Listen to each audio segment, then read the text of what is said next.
Next guest, singer-songwriter Paul Buchanan, is universally considered by the rock press to be one of contemporary music's greatest treasures, but he is also one of its best-kept secrets. This is not helped by the fact that his band, the Blue Nile, only release a record every 6 years, if we're lucky. Typically, people are fanatical about the Blue Nile, or they've never heard of them. But once you've heard of them, you'll never forget them, because Paul has a voice that can break your heart and then heal it in the space of a song.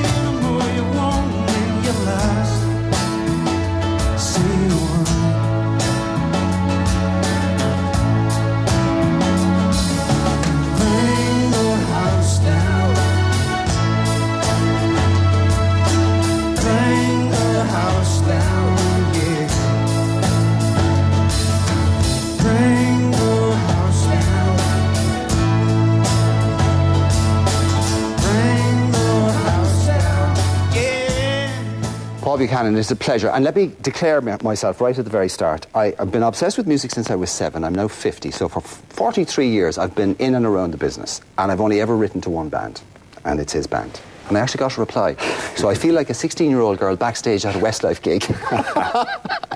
Now, sir, you're here to tell us, I'm not even going to try and encapsulate 23 years in the couple of minutes that we have, but I would like to know, why only 4 albums in 23 years?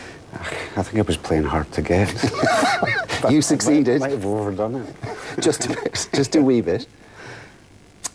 So, that's the way you work, that's the pace you work, that's the body of work that you think is appropriate for the amount of time? Yeah, I think so. I didn't, I didn't feel that I was important enough to be popping a record out every several years, and I regarded the records more like books. The first one, A Walk Across the Rooftops, all of them in fact, but the first one got quite rapturous reviews.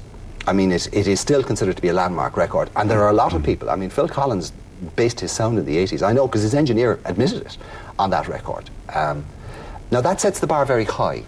Does that put huge amounts of pressure on you to think, oh God, how do we follow this up? And is that part of why it takes so long? I'll be writing to Phil asking him for some of the royalties. No, it's a compliment, really. I think we take it as a compliment, and these things weren't our concern. I think we wanted to make music that was believable to people who had real lives, and I think you have to earn the right to speak to people like that, so I'm quite happy to be kind of out of the limelight.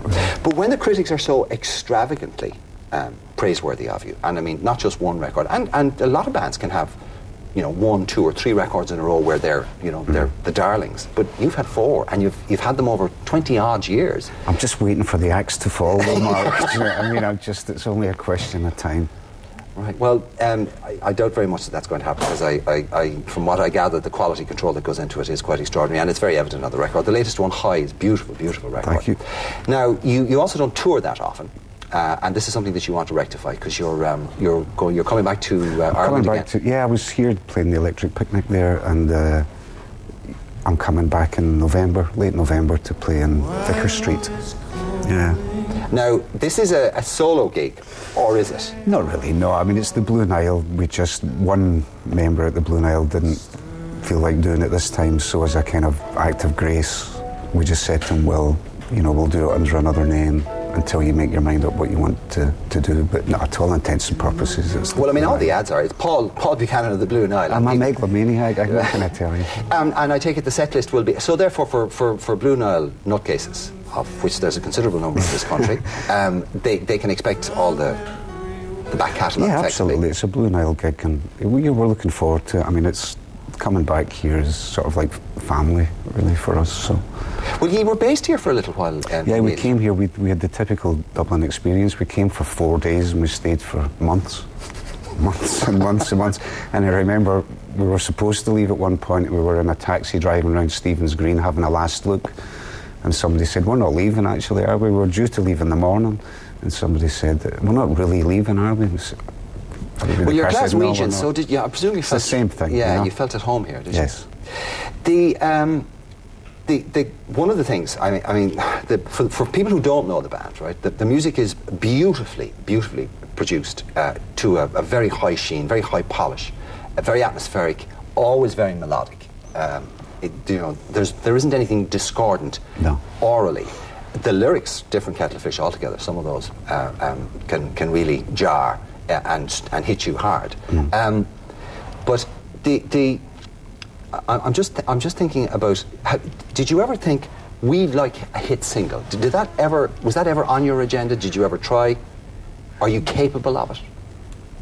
Apparently not. I'm not too bothered about it. I think sometimes if things are really overexposed, then it becomes difficult for them to have meaning to people at an intimate level when they're back home. The emotions aren't necessarily emotions that I want to hear pumped out every hour on the hour in between adverts. That's a very good that's a very good point, because you have a voice, and which I've said it in the intro, you have this extraordinary voice, and I've talked to Paul Charles, the author, about this, and he kind of put his finger on it. He said, he's not a pop singer, he's a crooner, in the same way that Mel Torme or Sinatra is a crooner. And is that where you're coming from as a vocalist? Is that the influence? I think probably. I think I regard it as advanced speaking, if you know what I mean. I think if somebody's kind enough to give you the time to listen to you, then in a sense you're kind of whispering, in their ear. And it's like a one-to-one relationship I think you're trying to have with the listener, and if you treat people with respect, hopefully they'll respect you back. And that's part of the reason it took so long to make the records. We're trying to miss out the irrelevancies. And one of the things that has been pointed out by all the critics is this extraordinary voice that you have. Not just the style that you use it in, i.e. the crooning, but also this ability to go from an ache to soar all in the one line. And it seems to be a quality that Scottish singers have. It's this soulful quality. And there's very few, we share the same Celtic heritage. I'm just wondering why there are so many really great Scottish soul singers and not that many great Irish soul singers. Well, I'm not going to say that because... Well, I can, but it's true. And I can be here all night listening to Love and Money, Kate O'Bell, this... Van Morrison, Bono, Well, Bono's not a soul singer. Well, true, but he sings with a lot of soul. But you've got all the writers, Yeats, Joyce. Okay. So we got the ink and you got the tunes.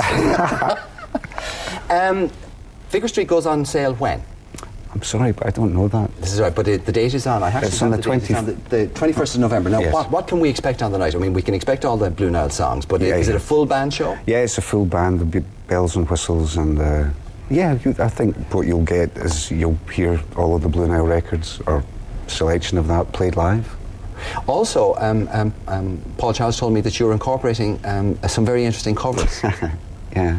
So can we expect? Yeah, we're going to do some new songs, and we're going to do... we've been doing Strangers in the Night. He probably told you that. He did, and a couple others.